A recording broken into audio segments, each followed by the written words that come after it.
Superintendent हैं municipal corporation Zaka Shah, उनकी supply में ऑपरेशन हो रहा है। इंस्पेक्टर्स भी हैं इसमें शामिल और इस इलाके की म्यूनसिपल कॉरपोरेशन की टीम है, ये भी इसके अंदर शामिल है। तो आप देख रहे हो कि 1 2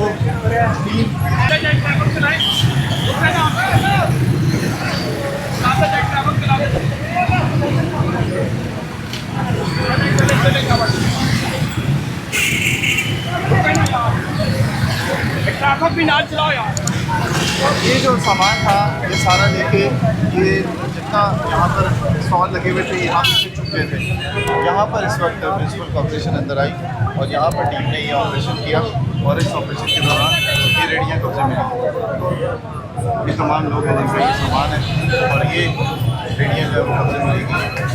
ये सारा सामान जो है आपको नज़र आ रहा होगा कि इस ग्रैंड ऑपरेशन के दौरान ये सामान कब्जे में लिया गया। जामा मस्जिद रोड से अक्सर आप ऑपरेशन देखते होंगे, लेकिन ये बहुत बड़े पैमाने पर ऑपरेशन किया जा रहा है। इसमें